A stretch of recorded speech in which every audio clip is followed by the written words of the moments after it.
Okay, we'll get started. I think it's 2:30. I want to thank you, the press, for coming and reporting this, getting it out to the public. It helped out quite a bit. But this is not the outcome that we expected. We discovered Liam King's body at 10:15 this morning in a pond located approximately a tenth of a mile from where he was staying at. The body's going to be sent to Chapel Hill medical examiner's office to be examined and to determine cause of death. And I want to thank the community for their outpouring of support, meals, water.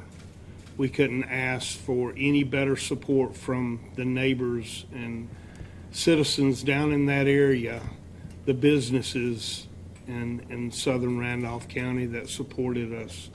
The number of volunteers that showed up that were experienced in search and rescue. We had them all the way from New Hanover County. And, you know, that's what it's all about, sheriffs helping sheriffs in a time of need. And I wish we had positive information to give you, but hopefully we can learn something from this and be better next time. Our goal was to find him alive, and we did not achieve that goal. I want to thank all the people behind me that spent most of the last 50 hours working either at the airport or at our command bus on Forest Hills Drive. I will open it up for any questions that you may have. Sheriff, we saw you pretty emotional over there. Can you speak to that? Anytime you deal with a child, you know, you become somewhat emotional. You know, we all have kids. I've got grandkids, and you put yourself in that position. And, you know, this child had a life to live, and it was taken away from him. And I know he's in a much better place now, though. Is there any sort of reason to believe there was any foul play involved in this, or is it confirmed that he did harm? We're in the process of investigating that at the present time. We're not going to rule it out. We're going to check and make sure that everything's good with the body, and the medical examiner will do a thorough investigation and examination of Liam's body. And around how long will that take? It will take several weeks. What was he doing at that house? I know you had mentioned yesterday that he was visiting somebody. Can you give us any more information on that? Who was he visiting? Liam was with his mother's boyfriend at the time, and the boyfriend actually lived at that residence, and he was overseeing the child during that period when he disappeared. Was he alone? Was the mom there too, or was he alone? No, the mom was at another location. Who found him and what time exactly was he discovered? The body was found approximately 10:18 this morning, a.m. by Brunswick County Search and Rescue. Can you confirm if Liam was found in the same pond that you were talking about yesterday that you guys were working to drain? No, this was a different pond. The first pond was a priority for us due to the location of it. It was on the property or closest to the property where he was at. And it gave us a red flag, that he could possibly be in that pond. After searching it, draining it, we moved on to the next pond. How many miles away was that from? It was approximately 1/10 of a mile away from the residence. Was that an area he frequented with his family, friends? He had been there a couple times. And can you explain to us, just for people who don't know this area, just how many ponds are in that little area? We're a farming community here in Randolph County, and, there's ponds that I never knew existed in that area until we started walking, and you would find ponds located here and there. Looking at GIS, it gives you a better understanding of just how many farm ponds are in Randolph County. Quite a few.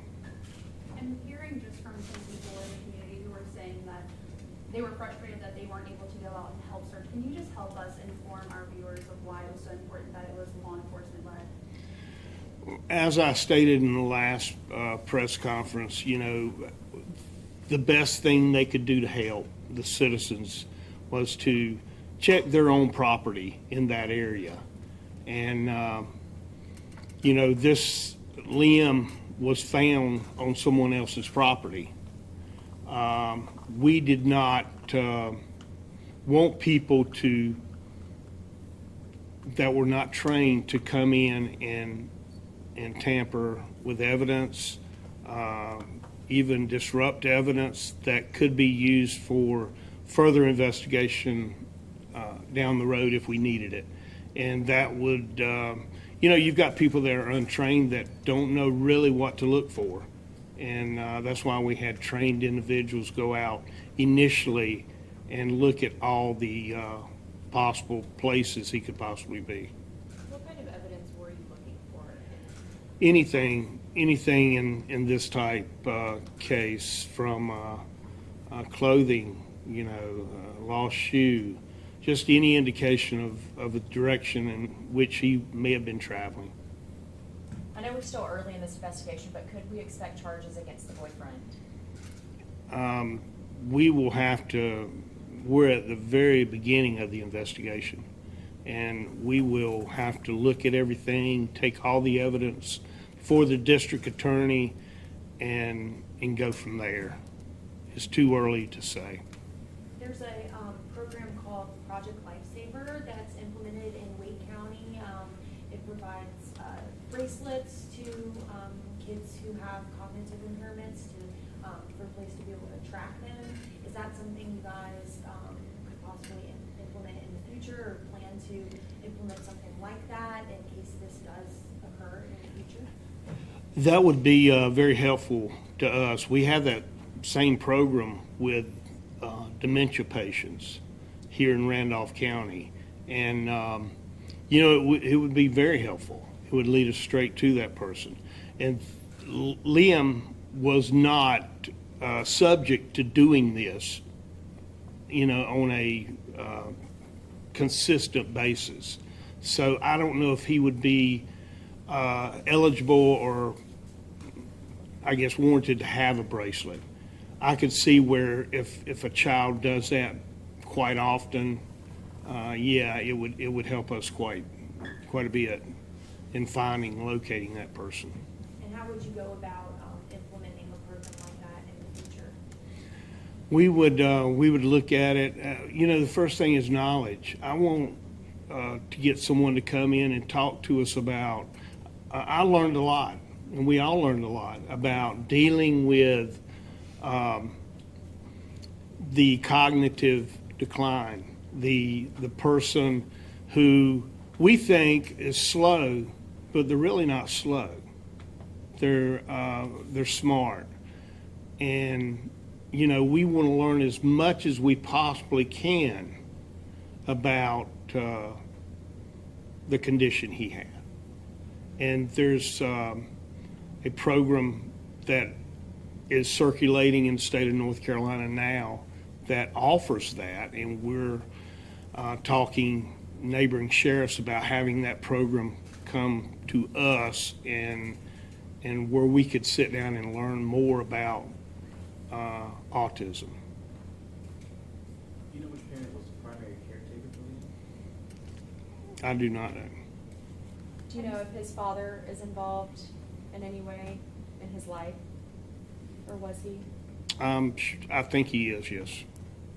Have you spoken to the family? How are they doing? They're, tore up.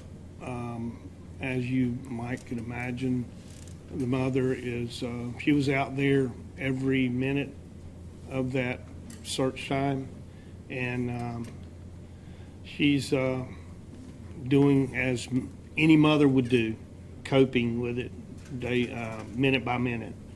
And just pray for her, pray for the family, and pray for these people behind me. They're the ones that pulled him out of the pond. They're the ones that had to put aside their normal daily activity of being with their family to deal with this. They're the heroes that I look up to each and every day. Was he found on the edge of the pond or within the pond? Did It was require a it was dive? near the edge, and we had checked that pond before initially, and there was nothing. We did not locate the body. That was my next question, actually, was there any evidence that maybe he had been wandering around these past few days and then just ended up there, or did it seem like maybe he had been there the whole time? Well, it appeared to our investigators that he went to the first pond that we tracked him with GPS, the phone ping. It showed that he was at that pond, and then went down a main logging road, and that logging road ended up at this pond. And that was a tenth of a mile from the house, approximately 700 feet, maybe a little over. So you're saying he had a phone on his person? He had a phone, but it did not operate a lot of the times. We did try to use it, the technology that we have to ping his location, and we utilized that to put us at the first pond. That's why that first pond was very important for us to look at and search.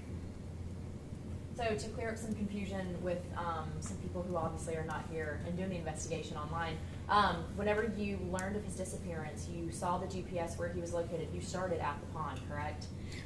We started in the house where he originally was, and we searched every bit, and then we continued outside and did a perimeter search of the outside, and it led us to the pond. Do you have a final message for our viewers? No, I just want to say that thank you for your support, Randolph County citizens. They're the best, and I want to thank these men and women behind me for putting their family to the side and going to help someone else's family. That's what it's all about. And, just continue to pray for the King family because they will need it. Can I ask you, you mentioned that it was Brunswick County. Of course, they're Coastal County, they're not close to here. Was there something about the expertise of the technology they brought to that helped lead to that discovery? No, I don't think it had anything to do with the expertise.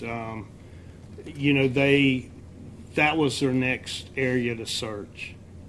And, I think anybody trained in search and rescue would have found the body. Can you confirm, was the mom, boyfriend, and the father of Liam a part of the search efforts, and were there any other family members who came out? We communicated with them throughout the search. But as far as them participating in it, no. And he did not have a history of wandering. No. Okay, do you know what the boyfriend was doing at the time that he left the house? That will be part of our investigation. Can you share more just about, I know we talked about this a little bit yesterday, but just curious about the other jurisdictions that came in, what kind of resources they were able to bring in? I know that there were some dive teams, different things like that. Can you just kind of elaborate on that?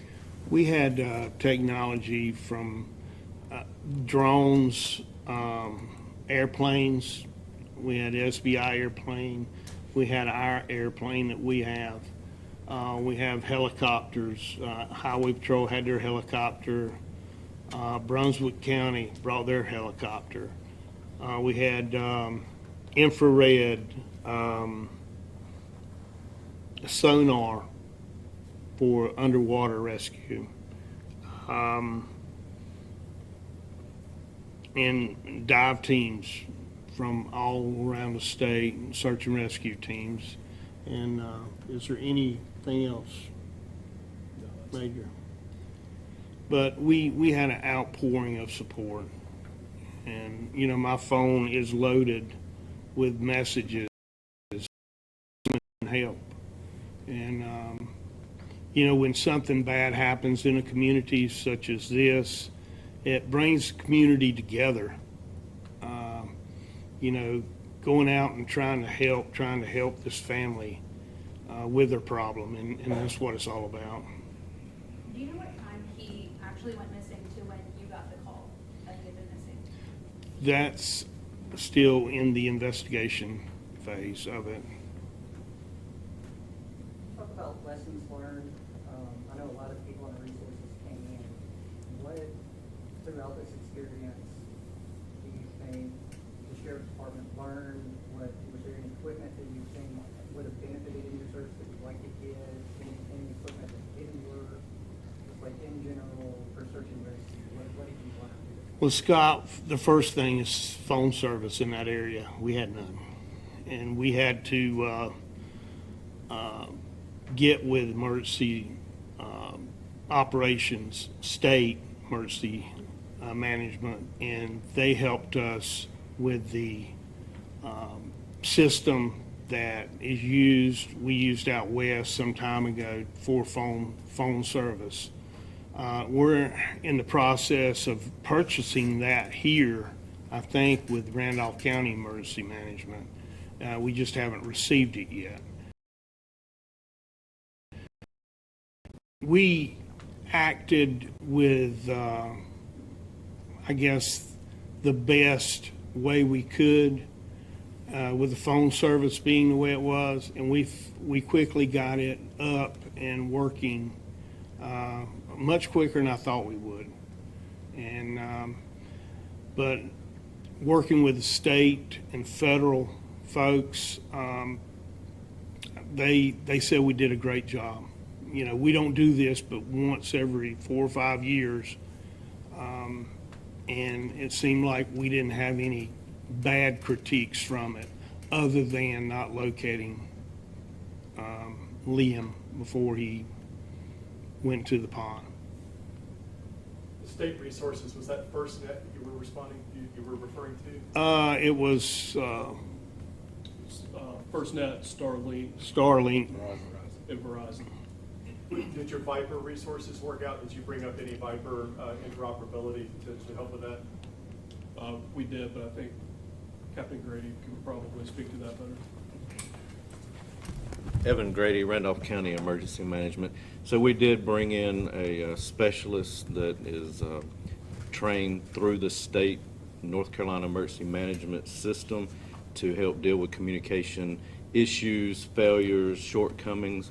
So he, through Chatham County, brought some equipment, a trailer, some cellular data equipment, and Starlink equipment to boast what we could in that vicinity. As the sheriff said, the site presented a lot of issues with connectivity, and we did the best we can by bringing in that resource. Emergency management, our goal is to bring in resources that we don't have currently or that we need in other mutual aid departments or other state agencies might have. So the liaison is the emergency management, working closely with the sheriff's office, helping to identify needs of the responders on scene and getting those here as quickly as possible. That was very effective in this case, from manpower to equipment to food. The process worked very well. Sheriff, you mentioned the emotional side of this, and I'm just wondering what kind of support is available for those responders and volunteers who kind of invested themselves emotionally and doesn't have this unfortunate tragic outcome. Yeah. Back in 2018, when I started as a sheriff here, we started a peer support team, which is a group of individuals that are trained and also work alongside you day to day, that can counsel you, that can look and see if there's any inconsistencies with your behavior after seeing something like this or experiencing something like this. So we're here helping each other, and that will continue throughout the next year, I'm sure. This is one of the longest search and rescues we've ever had here in Randolph County. Do we think that he would have been found sooner if the service was better out there, since he did have the phone on him? Do we know if that was like an issue with locating him? No, I don't think the phone service played a huge part. We were there, we would have done, even if we had grade A phone service, we would have done what we did initially. And I don't think it would play a part, no. Just to get some clarification, had that pond that he was found in, had that already been searched? Yes, it had. We had went around it and used sticks along the side, and we did not locate the body.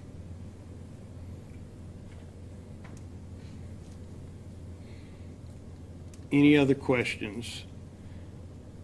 I want to thank you personally. I know y'all spend a lot of time down there. I appreciate it, and anytime you deal with the death of a child, you've got to handle it very tactfully, and you guys and girls did a great job doing that. So thank you.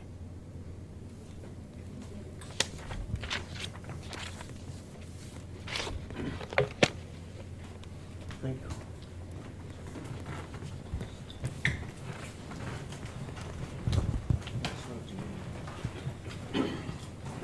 Yes, sir.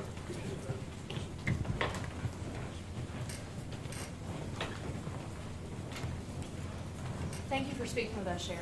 Yes, ma'am. Thank you.